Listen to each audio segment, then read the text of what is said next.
Does this make any sense? Mark Cuban's mental gymnastics at trying to justify superficial DEI policies in business left Vivek Ramaswamy unimpressed, and I think you'll agree why when you watch this next clip. There's so much I want to tell you about how DEI fits in with American meritocracy, so subscribe to the channel, take a look at this before we dive in. Let me give you, without using the word DEI, because it's just so tired. You can use DEI, that's fine. I don't like using it because it causes, especially for somebody I might disagree with. I like using it. I got no problem with it, even though it pisses people off. That's what makes it more fun. well, let's use DEI then. Fine. So let's say in the name of DEI, right? Pfizer. Okay. This is an example I gave you. We started talking about it. Pfizer sets a target. You can call it a quota, call it a target. Not a quota. Pfizer sets a target, but it is a very precise numerical target. Now, and this is not picking on one company. Well, it's a percentage. It was a percentage, right? They're in an industry that I know well, but this is representative. And I know that industry well too. Yeah. Right. So it's an industry we both know well. So we're picking this example, but this is not unique to Pfizer Healthcare. It's true across every other industry.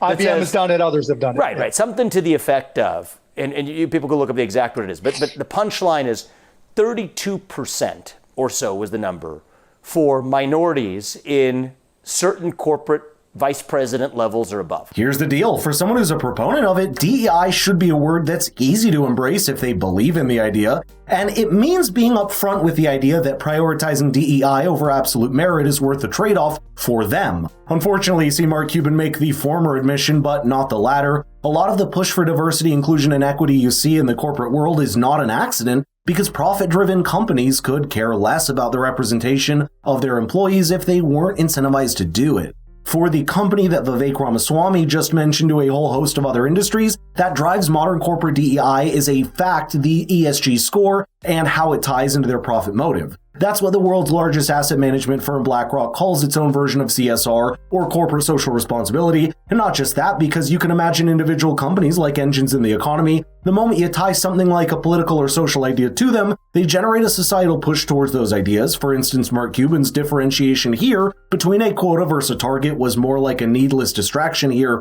because BlackRock does incentivize the companies it's invested in to make their representation stats public. The closer that a company can match their outlook along DEI lines, the more they can attract ESG-focused investors, and the ESG, or a sustainable investment market globally, stands at a staggering $30 trillion right now, which just shows you how much allure there is for companies looking to court this money by appealing to a certain left-wing interpretation of DEI. It's my belief, right, that these types of demographic goals, if that's your basis for setting a target, that is incompatible with pure meritocracy. Where absolutely not. Yeah, and that's where I know you disagree, right? Why denominate it based on race? Why take this top-down category that and I'll tell you why it gets under my skin is, I think it causes us to be more divided when we see each other on the basis of our skin. Yeah, I'm going to disagree. Okay, so let's go to your point, right? Yeah. Let's go to your question. Let's just say I'm looking at a drug company, Roivant. How did you pronounce your company? Roivant was my first company. Yeah. Roivant, right. So I have Roivant.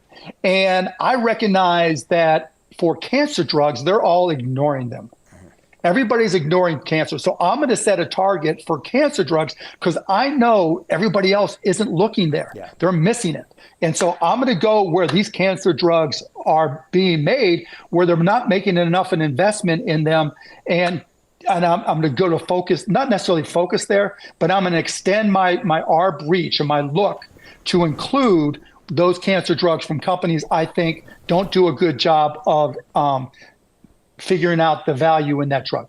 That is what D in diversity is. I don't get it. How does the analogy even make sense? DEI is not the same as shifting your focus on a neglected area in any sector or company. It's a very deliberate and shallow approach to equalizing superficial characteristics among people at the cost of a pure meritocracy. And perhaps there's nothing wrong if that's what you believe, but at least say it up front. Mark Cuban here tried to bring in some notion of soft skills as one reason of why diversity is necessary, but that argument just does not follow. Soft skills are not quantifiable, and more importantly, they're not limited to a person of a particular race or gender. Add to this the fact that even skills in a company have to be divided by a hierarchy because there's always a small pool of people that hard technical skills with businesses are vying for. Passing them over, no matter their individual characteristics, is always a net loss for a company, but Mark Cuban had some half-baked remedy for that as well. Listen to this. When I hired this African-American woman from this small school, because she has amazing soft skills, maybe not the best test scores, that's where equity comes in.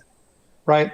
Equity means putting people in a position to succeed, giving them the tools that they need. So she might have soft skills I invested in this company called Scoutable, right? Scoutable.com. And all they do is they have people play these games.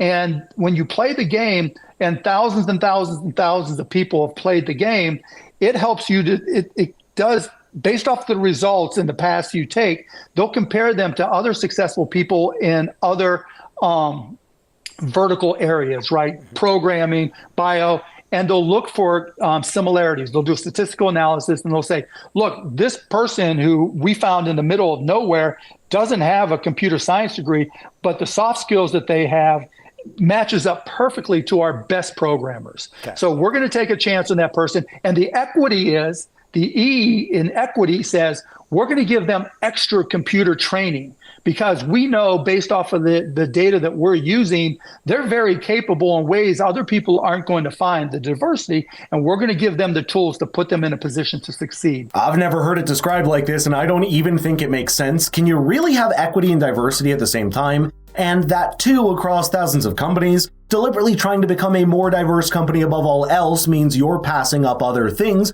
for superficial characteristics in your employees. And how can you really have equity without compromising on quality? Think of DEI versus blind meritocracy as a filtration system that decides who works what job. The moment you say a person's skill or talent takes a backseat to their personhood and characteristics, that's when you've opened a door to a lot of social maneuvering that almost never ends as you try to equalize across more and smaller groups. And something like this becomes vividly clear the more important the jobs become. For example, Alaska Airlines announced that it wants to quadruple their numbers of African-American female pilots by 2025 as a means to increase their diversity representation. And while I'm hoping they won't compromise on skill for such a sensitive job, why do they even have to say that? If they had a laser focus on getting the absolute best person for the job, it wouldn't matter if every single pilot did turn out to be an African-American female. The problem comes when those surface-level characteristics are made the priority and take precedence over merit, which is the cornerstone of what drives this country's technological prowess. Vivek's pivot to the education system here was also relevant. One of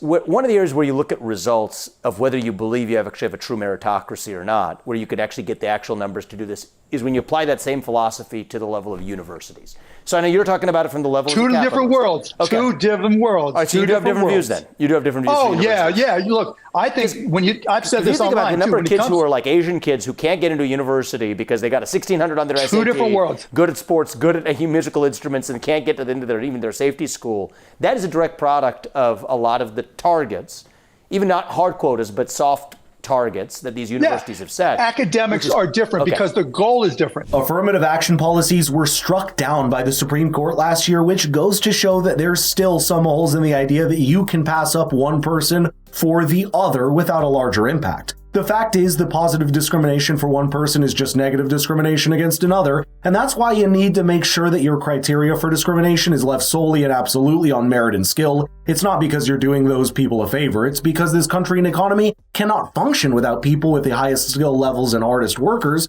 and complete disregard for what they look like on the outside. Let me know in the comments what you think about this, because it's a conversation that seems to have attached itself to the culture war and around race and gender in our modern society today.